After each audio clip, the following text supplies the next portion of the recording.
Buenísimos, buenísimos días en las mañanas. Buenísimos, me encanta estar aquí, me encanta. Mi Cristo interior saluda y bendice a tu Cristo interior, tú que vas a conectarte hoy, esta noche, mañana, cualquier día. También en de aquellos que queriendo conectarse. Hoy es miércoles 26 de marzo, el programa es el número 718, 718. Que el espíritu de sabiduría descienda sobre nosotros todos y nos ilumine a mí para decir lo que debo decir, a ustedes para comprenderlo. Gracias por sus correos, gracias por lo que en ellos escriben, gracias por sus manifestaciones y buenos deseos de salud y bienestar para conmigo. Gracias. La biodescodificación. Excelente. Del licenciado Enric Corbera, nacido cerca de Barcelona, Cataluña. Inflamación bronquial. La entrega de hoy habla de inflamación bronquial. En general, cuando aceptas a alguien para hacerle una biodescodificación, no le indicas si lo ha vivido en masculino o femenino, pero la pregunta es, ¿cómo es que un hombre puede hacer una laringitis? Este hombre diestro que hace una laringitis ha vivido este conflicto de invasión en femenino. Eso hace suponer que tiene ya una historia alrededor de esta invasión, porque no lo puede vivir en masculino. Sensación de pérdida de territorio vivido en masculino. Los órganos afectados son las arterias coronarias. ¿Cuál es la función de las arterias coronarias? Nutrir el corazón. Imaginad que el corazón nutre el cuerpo entero, como un cocinero que trabaja en un restaurante y va a nutrir a los comensales. Pero para poder nutrir a los clientes tendrá que nutrirse primero él mismo. Las coronarias permiten al corazón nutrirse a sí mismo, aportando oxígeno al corazón. Es tan importante que este músculo tenga constantemente oxígeno que habrá un sistema particular para él. Hay que tener siempre en cuenta que el relé, el interruptor del hemisferio derecho, está regido por el corazón derecho. Biológicamente se explica esto porque la sangre arterial sale por el lado izquierdo. Las arterias son masculinas y las venas son femeninas. En un conflicto de pérdida de territorio vivido en masculino, de la misma manera se movilizará en la persona toda su fuerza muscular para combatir, para recuperar lo que ha perdido sobre este territorio. En esta movilización el corazón va a necesitar mucho más oxígeno durante la fase activa.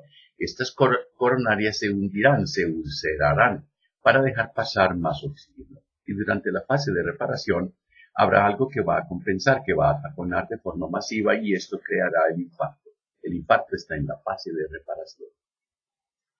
Hay que estar muy atento en esta fase de estrés y de reparación porque uno puede morir en ellas. Preferimos hablarles de tentativa de reparación. Si todo va bien, el cuerpo ya sabe cómo repararse.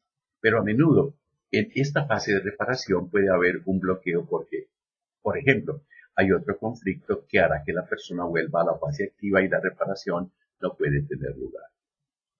Vuelvo a la fase de reparación. El infarto es una fase de reparación y a menudo sucede que pequeños infartos pasan totalmente desapercibidos. Es cierto que cuando el conflicto es enorme, podemos morir en un infarto.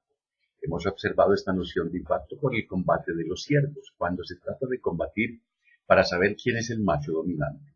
Porque el ciervo de una manada cubre a todas las hembras. El que perdía el combate moría de un infarto.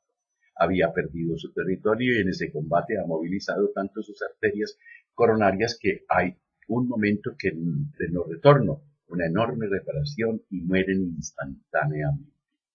Es un poco la imagen de cuando un hombre sufre un infarto. La imagen clásica es, he perdido mi empresa o también he perdido a mi mujer.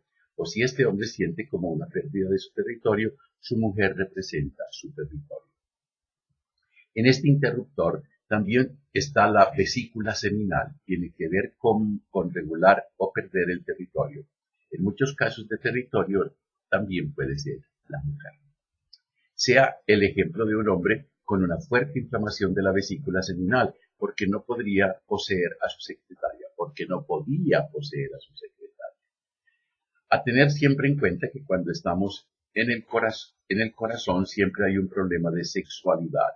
Si se vive en femenino, Hay otra manera de vivir esta pérdida de territorio en el femenino. Esta estará tocando en el resentir femenino de esta pérdida de territorio, o bien las venas coronarias que representan la parte femenina del sistema coronario en general o el cuello del útero. ¿Por qué? Porque cuando las arterias conducen la sangre hay otra noción centrífuga. Las venas llevan la sangre al pulmón, llevan la sangre lisiada, mientras que las arterias mandan la sangre hacia el exterior del cuerpo, mientras la vena hará subir la sangre para limpiarla. Si consideramos que el corazón es la casa, hay esta noción de alejarse con las arterias y la noción de volver al corazón con las venas. Por esto las venas están dentro del femenino. Puede tocar las venas coronarias y hacer una angina de pecho, por ejemplo. En función de la intensidad del conflicto puede tocar el cuello del útero. Si una mujer tiene el resentir de perder a su marido o a su amante, está en esta sensación de pérdida, pero lo vive en contacto, ya no está en contacto con este hombre. La función del cuello del útero es de estar en contacto con una parte muy importante del hombre en la intimidad. El por qué en una mujer las venas coronarias y el cuello del útero comparten el mismo interruptor nos lo explica muy bien el Dr. Hagen. El parentesco de ambos órganos se explica a través de la historia evolutiva en la que el ser humano alguna vez fue un ser en forma de anillo. En esta fase antiquísima se encontraban ambos órganos muy juntos. Es en este aspecto puede estar afectado el cuello del útero, y aquí hablaremos de frustración sexual. No puedo obtener el contacto, lo he perdido. Aquí vemos que la forma del cuello uterino tiene una ergonomía muy peculiar, que tiene la propiedad de envolver al pene, porque de la naturaleza es importante que cuando existe este contacto, los espermatozoides puedan subir hasta la matriz, y cuando hay un orgasmo el cuello se abre. Decimos que la mujer que es mucho más fértil cuando tiene un orgasmo, porque se abre mucho mejor. En el cuello del útero, el conflicto de base es no puedo reproducirme porque me han echado del territorio. Vigilar las fases curativas de esta patología, que son muy importantes, tales como la embolia pulmonar, solución preferentemente femenina, también extrasístoles y anginas de pecho. Dejar también muy claro, si hablamos de arterias, que estas cuando son cerebrales y hay un conflicto de territorio, en este caso sería un territorio intelectual. Sea, por ejemplo, a un hombre que le roban sus ideas intelectuales y tiene una hemiplegia. Las arterias periféricas serían un territorio secundario. En el caso de arritmias, mi proyecto puede perder territorio en un futuro. Las taquicardias y las bradicardias se refieren a ritmos sexuales relacionados con el territorio. Esto normalmente se vive en femenino. Vamos a pasar a otro conflicto relacionado con el territorio, con el territorio, que es marcar el territorio. En este contexto estará afectada la vejiga.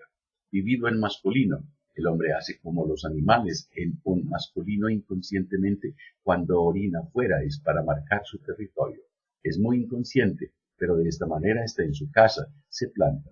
Los animales lo hacen, huelen el suelo para seguir el rastro y para saber dónde están. Este conflicto de marcar el territorio, si se ve en masculino, afectará a la vejiga, y en el sentido biológico, el apetito de esta vejiga se hundirá siempre en el mismo proyecto de coger más amplitud, más espacio, para poder marcar con más fuerza el territorio. Vivido en femenino. Si este conflicto se vive en femenino para una mujer diestra, es también su vejiga la que estará afectada, pero el resentir será distinto. Se tratará de no poder organizar su territorio. La mujer no tiene necesidad de marcar su territorio, no está en su naturaleza. La noción de marcar está asociada a los límites del territorio. La mujer no está interesada en estos límites, no tiene que defender esos límites. Ella ha de defender cómo se organiza dentro de su territorio. Un hombre que tiene una cistitis está en esta noción de yo no puedo marcar los límites de mi territorio. Wow. La mujer estará en la noción de no me puedo organizar en mi territorio. Ejemplos. Una paciente con una cistitis me dice, cuando mi marido viene de trabajar, pone su bolsa en un rincón, su chaqueta en otro sitio, se quita los zapatos y los deja en medio de la sala de estar, y ella se había pasado todo el día organizando la casa. Cada vez que él llega lo desorganiza todo. Otra paciente que a raíz de ver un mensaje en el móvil de su marido tenía una cistitis muy recurrente. Ahí sí buscamos el conflicto en la infancia. Cuando tenía 7 años tenía que hacerse un examen de orina, pero en aquel momento no tenía ganas y el médico le puso una sonda vesical. Bellaco.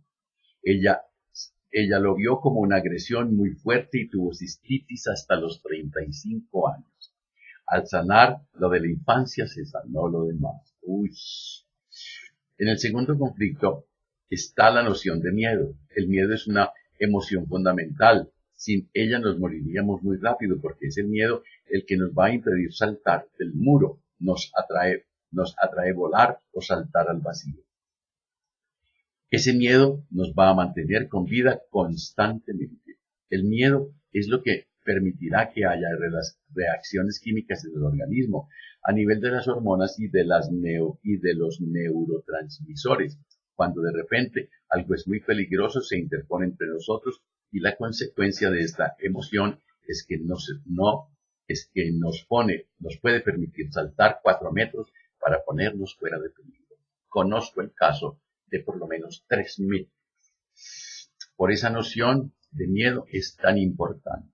Sin embargo, en nuestra historia de niños no la entendemos siempre, no podemos siempre expresar cómo hemos tenido miedo, porque a un niño le da miedo todo lo que no conoce. Este niño a veces, si quiere explicar lo que le ha pasado, se le dice, no pasa nada, hijito. Eso es todo, lo otro lo explicaremos. Los padres tienen miedo de que el niño sea miedoso, entonces cortan el miedo del niño, no quieren saber nada y el niño no puede o no sabe expresarlo. Están indefensos delante del sufrimiento de este niño y le dan soluciones, pero realmente no se escucha al niño en lo que ha vivido. Se le dice que no pasa nada, no es tan importante, pero para un niño sí que es importante. Vamos a tener grabadas en nuestra historia algunas cosas que no hemos podido contar nunca a nadie y que en realidad sí que son importantes porque hemos crecido con ellas. Y la vida nos va a reactivar esas historias. Por ejemplo, cuando tenemos un resfriado, el resentir hay amenazas en el aire.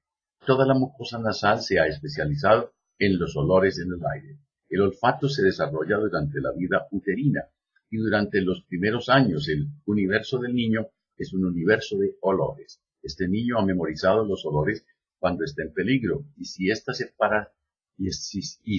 separado del padre o de la madre, está en peligro. Pueden imaginarse todos los riesgos de resfriarse hoy en día, porque el córtex se acuerda de cualquier olor y no sabemos por qué. De repente nos resfriamos. Pensamos que hemos cogido el microbio del vecino, pero lo que hemos cogido es un pequeño recuerdo que está dentro de nosotros. Ay, mi madre. Es muy interesante ver si podemos apuntar la cosa que nos ha puesto en peligro. Puede ser muy sutil. El resfriado se para. Es algo sorprendente. Es algo relacionado con miedos pequeñitos. Decimos, huele mal por aquí. Cuando más importante es la amenaza, más va a tocar zonas profundas como los senos nasales. Vemos los senos en la imagen, frontal, esfenoidal y maxilar. Los senos también son una caja de resonancia cuando cantamos. Utilizamos la voz mucho a este nivel. Estos senos se inflaman cuando existe una sensación de peligro. Ejemplo, es un paciente con pérdida de olfato. Trabaja en un banco y desde que se jubiló empieza el problema. Su conflicto es que regeneraba de los compañeros ya jubilados que venían a la oficina. Para él es como si vinieran a husmear lo que hacen. Lo vive como una invasión de territorio. Pero el miedo puede afectar también a otros órganos, por ejemplo, la tiroides. En este caso estamos en una noción de no puedo actuar lo suficientemente rápido. Hay 2 tipos de resentires. Tengo que apurarme, pero de todos modos no lo voy a alcanzar. En este caso estamos en hipotiroidismo. Lo voy a conseguir y en este caso tenemos un hipertiroidismo. La tiroides está asociada con el tiempo porque es como un director de orquesta de todo el metabolismo y hace que podamos actuar rápido cuando es necesario. Alrededor de la tiroides siempre habrá esta noción de tiempo, como ya lo han visto a nivel del tronco cerebral. La volveremos a encontrar a nivel del córtex porque tiene, en parte, un origen ectodérmico en el aspecto de canales excretores. Los canales de la tiroides ya no existen realmente, pero las células que están asociadas con estos canales y que transmiten las hormonas tiroideas tienen un origen ectodérmico. Hay una noción de no actúo suficientemente rápido. Está en polaridad femenina. Veamos un ejemplo de una paciente que tiene un tumor en la tiroides. Conflicto doble, conflicto de tiempo y conflicto de miedo por delante de una situación muy problemática. La paciente vive una situación con su marido, que es que éste tiene problemas con el alcohol. Lleva mucho tiempo luchando para que lo deje o que sea más cuidadoso y nada de nada. El conflicto desencadenante fue en la primera comunión de su hijo. Esta señora tenía mucho miedo de que su marido diese un espectáculo por no saber beber. A los pocos meses ella notó un bulto en la tiroides que era cáncer. Otro miedo es el que llamamos miedo por la nuca, es decir, miedo de algo que está por detrás de nosotros, y este miedo va a afectar la retina. El nervio óptico se divide en dos hemirretinas. Entenderán por qué hay esta noción de miedo detrás. Veamos un ejemplo que nos ha proporcionado María José del Sol. Un día tuvo que trabajar con un paciente que tenía problemas de degeneración de la retina y no tenía el resentir de miedo en la nuca. En cambio, en cada consulta le hablaba de la muerte de su hijo. Un día, en la consulta le pidió que le describiera a su hijo muerto, porque sufrió un horrible accidente de moto, chocó con un jabalí y su cara se vio muy afectada. Él no quería ver más la cara de su hijo, quería cegarse a esta imagen. Me decía, son imágenes que yo tengo detrás de la cabeza. Esta sensación es efectivamente un miedo atrás. Era miedo a esas imágenes. Todo el trabajo fue que volviera a ver la cara de su hijo, que había escondido atrás. En algunos momentos tenía el sentimiento de torturarlo, porque le hizo dibujar a su hijo. Pero al final algo se ha curado, porque sentía vergüenza de rechazar esta imagen de su hijo. Alguna cosa se rehabilitó porque los síntomas desaparecieron. Con esta sensación de miedo en la nuca, hay que estar muy atentos al lenguaje y a la representación de cada persona. Otro miedo es el miedo a la enfermedad, que va a afectar lo que son los ganglios nobles. Se llaman así porque están en la parte alta del cuerpo. Según la cultura judeocristiana que creó nuestra civilización, la parte alta del cuerpo es noble y la baja es mala. El miedo a la enfermedad está muy presente. Antes se morían de enfermedades que ahora se curan. El descubrimiento de la penicilina permitió superar enfermedades que antes eran mortales. Pero en todas las historias transgeneracionales hay antecedentes de personas que han muerto de enfermedad. Verán que hay duelos que no pueden hacerse porque biológicamente un niño no tiene que morir antes que sus padres. Y también son los duelos de los padres que tienen niños pequeños. Un niño con 2 años se pierde a su madre, pierde el mundo. Hay un desmoronamiento. Alrededor de esta muerte se puede crear la idea de que la enfermedad es mortal. Es una creencia muy inconsciente y muy limitante, pero mucha gente tiene este miedo. Es bastante revolucionario decir que la enfermedad es una solución de supervivencia y no es tan fácil aceptarlo. Un aspecto que es interesante revisar en sí mismo es qué representa la enfermedad para mí. ¿Está bien o hay algo más visceral? Esta es una cuestión que cada uno puede hacer en un plano intelectual. A menudo escucho, no, a mí no me da miedo la enfermedad. Si le preguntas, ¿y si es tu hijo el que está enfermo? Dice, pero esto no es lo mismo. Pero sí es lo mismo. Este miedo a la enfermedad podemos vivirlo por proximidad. Al ser que quiero y que tengo que proteger está enfermo, el ser que quiero y no tengo que proteger este enfermo y es peor que si yo mismo estuviera enfermo. Este miedo a la enfermedad no solo toca a la persona, también puede afectar a su hijo o a sus padres. Hay madres que se ponen histéricas cuando su hijo tiene un poco de fiebre y es legítimo porque seguramente tienen el recuerdo de que su hijo puede morirse. Y no son historias que se cuenten. Tiene este recuerdo porque ha existido a un nivel transgeneracional y sigue actual en ella. Este recuerdo no ha sido revisado ni limpiado. Merece una consulta y el niño no enfermará tanto. El tercer conflicto es el de separación. Es otra familia de conflictos en los que también está la noción de contacto. Este conflicto de separación o bien de contacto deseado es primordial, porque el niño en su nacimiento va a poder construir su imagen corporal únicamente a través del contacto. Si a este niño no se le toca, no puede construir correctamente su esquema corporal, lo que es fuente de numerosos conflictos. Hay un psiquiatra francés que ha escrito mucho sobre los niños. Habla de los niños que durante la época de Nicolae Ceausescu de Rumania, hay un dictador de Rumania, estaban internados masivamente en orfanatos. Los ponían en una cama donde no los tocaba nadie. La única relación era comer de vez en cuando. Alguien les llevaba la comida. No había ni contacto ni afecto. Había 4 pisos con niños, y una enfermera por cada 10 o 15. Llegaba, les tiraba el tetero y listo. Pero había un piso donde había una enfermera por cada 2 niños. Los de ese piso fueron fuertes, lindos, bonitos, crecieron los otros. Estos niños presentaban en su escáner auténticos agujeros en el córtex, es decir, que ciertos puntos de su córtex no estaban construidos, era por la falta de contacto. Si a estos niños se les daba una familia donde se les quisiera, se les abrazara y se les besara, podían rellenar estos agujeros, porque no debemos olvidar que nuestro cerebro tiene una plasticidad neuronal que permite que en cada momento pueda construir algo. Esto es para decirles que el contacto es muy importante. Cuando durante 9 meses el bebé está en el vientre de la madre, está en contacto total con su madre. El mínimo milímetro de su piel está en contacto con su padre. Es un contacto con agua, pero es un contacto. Al dar a luz es un huracán, una ruptura total. De golpe su cuerpo se ha desnudado. Hoy en día sabemos que es importante ponerlo sobre el vientre de la madre. Una vez pare, hay que correrlo suavemente hacia el vientre de la madre, todavía sin cortar el ombligo. Madre, y que sigue en contacto, y sabemos que la madre tiene ganas de acariciarlo.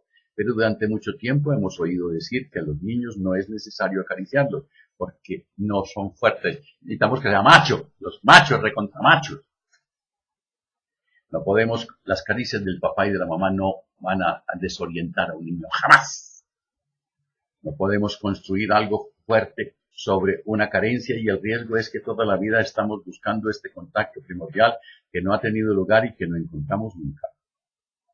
Nos arriesgamos a no encontrarlo jamás. Encontraremos otros, pero no serán los que nos satisfacen. Este concepto de contacto es muy importante y cada uno de nosotros está involucrado en esta noción de contacto en grados distintos. ¿Qué órganos van a estar afectados por la falta de contacto? La piel. La función de la piel es el contacto, entre muchas otras. Esto es la piel, pero lo que nos interesa es la parte que se origina en el ectodermo, que es la epidermis. La dermis tiene un origen mesodérmico. Su función es primeramente una función de protección y la estudiaremos en la segunda etapa de evolución, con los órganos que tienen su vínculo con el cerebro. En estos momentos estamos interesados en la epidermis, que permite el contacto con el exterior. Estamos en relaciones. A nivel de esta pequeña capa hay estas terminaciones nerviosas que son unos captadores para sentir el exterior. Se trata de las terminaciones nerviosas aferentes. Es importante porque vamos a tener patologías que solo se van a referir a esta parte de la epidermis. Las patologías que afectarán a la dermis también van a expresarse en la superficie, pero no se referirán al contacto. Me saboreo. ¿Por qué? Este libro nos trae todo el conocimiento fisiológico, químico, anatómico, en una forma sencilla, en palabritas de asentado. Me encanta. Cuando te abrazas, cuando te quieres, cuando te amas. La vida te abraza, la vida te quiere, la vida te ama. Mañana es jueves y tendremos la entrega número 23 de la biodescodificación. Que la prosperidad, la armonía, la salud, la sabiduría y el amor sean con ustedes y sus familias, conmigo y mi familia. Hagan el balance del día cuando quieran, especialmente antes de dormirse. Esta mañana, gorda, ya invocas o convocas al espíritu de la sabiduría y le cuentas lo que hiciste en el día o en la semana o aquello que te acuerdas cuando tú tenías tantos años. Perdónalo, ámalo, agradecelo. Y si es contigo, perdónate, ámate, agradece.